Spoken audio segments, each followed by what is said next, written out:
Hi, welcome to Gene Rants. I'm Gene, and today, instead of me ranting, I'm going to be turning the floor over to one of the only two reasons to watch CNN, which of course is not doing very well these days. And that person would be Harry Enton, the pollster. Well, the other one would be Scott Jennings. He's great. But we're talking about Harry Enton today. I'll be turning the floor over to him. He has a new poll and very, well, to me, shocking news. It has to do with Israel. Support for Israel in the United States has always been bipartisan, and that's changing. The Democratic Party is the anti-Israel party.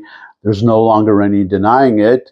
Here's Harry Enton with the poll results. Andrew Cuomo, during the primary, attacked Mamdani as being insufficiently pro-Israel. I'm not quite sure the former governor understood how much the politics have changed around this issue among Democrats. What are we talking about here? All right, who Democrats sympathize more with, Israelis or Palestinians? In 2017, the Democratic Party was a pro-Israeli party. Look at this. They sympathized with the Israelis by 13 points, more with the Israelis than the Palestinians. But look at this sea change. Now Democrats sympathize more with the Palestinians by 43 points. Oh my God, that is a change in the margin of 56 points over the course of just 8 years. So all of a sudden, it's the pro-Palestinian position that actually reigns supreme in Democratic politics, not the Israeli position. And that is part of the reason why Mamdani was able to do so well in this primary, because those attacks over Israel, simply put, did not ring true for Democrats. They're now on the side of the Palestinians, not the Israelis. I mean, this is a much bigger issue, specifically with Mamdani, though. I mean, an outspoken critic of Israel. He's facing continued criticism, though, for not being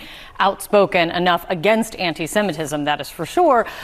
But on this, talk about Democrats and how broadly how this really is shifting. Yeah, so, you see this among Democrats overall, right? But we know that Mamdani's base was younger voters within the Democratic Party. And so I want to break it down with younger Democrats. Correct. So take a look here.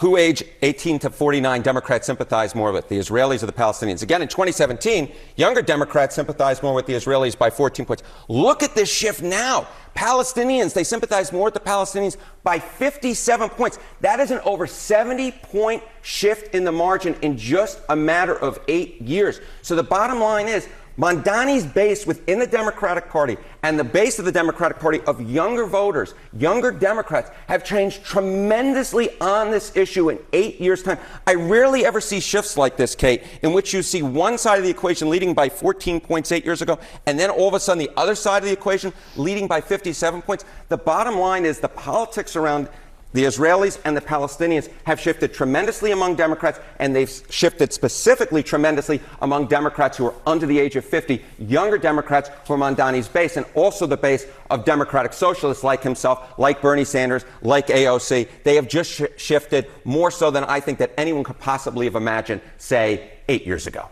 Why any Jew would remain in the Democratic Party is beyond me. I just don't understand it, because you have to understand, okay, you can oppose Israel's this or that policy, but the Palestinians, they pay salaries to terrorists, and those are the better Palestinians in the Palestinian Authority. We all saw what happened with Gaza, and you have, I mean, even more. I mean, to me, I just don't understand it. You have Jews actually marching. Gaza will be free, globalize the Intifada, supporting this socialist, clearly anti-Semitic mayor, New York City, who, by the way, looks like he's going to win. A poll just came out. He has double-digit leads over Andrew Cuomo, and Eric Adams is way, way down in fourth place. Just a little aside here, Cuomo and Sliwa, the Republican candidate, need to drop out, but I don't see, Cuomo, his ego, I don't see him dropping out. So it looks like New York, you're going to get a socialist mayor. But what we're talking about today is anti-Semitism in the Democratic Party. Mostly, we're talking about that poll being against Israel in the Democratic Party. If you have to, there are, I believe now 8 million Jews in Israel. That's the population of Israel, and they are all at risk if there's another war and the Democrat, if we don't help them. That B-2 that destroyed those three nuclear facilities in Iran. Well, we can be pretty sure based on this poll that if a similar situation comes up and a Democrat is the president, then, or just in Congress to cut off funds, well, definitely a Democrat president, based on this poll, would not have ordered that and would be pressuring. I mean, Obama and Biden were bad enough, or Biden's auto pen, but just imagine what could happen going forward.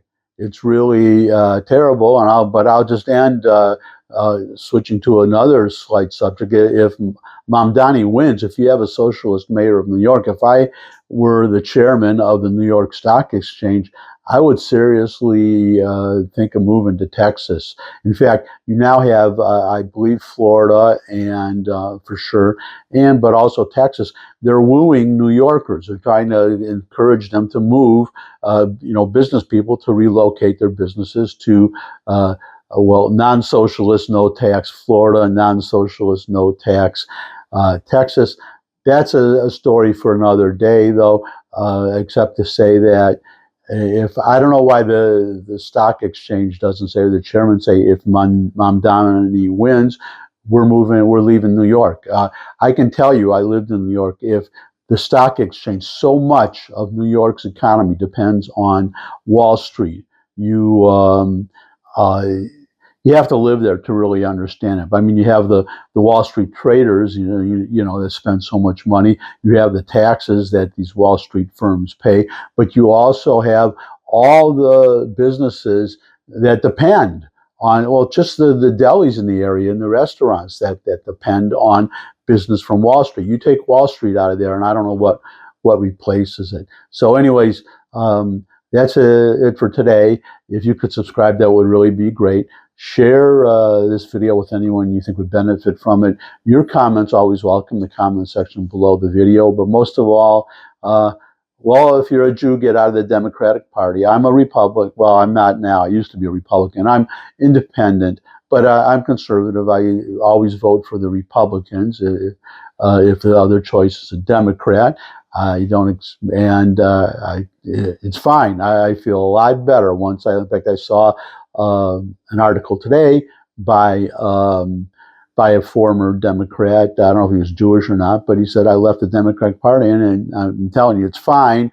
You're not going to feel bad if you do. And I can tell you from personal experience, I left the Democratic Party 1980, a long time ago, and I feel fine. I thank God I'm not in the Democratic Party right now.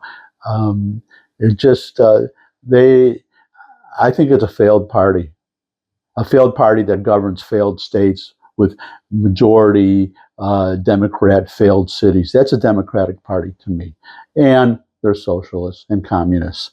And now for sure. So long. See you again. Look forward to seeing you again. And until I do see you all again, bye.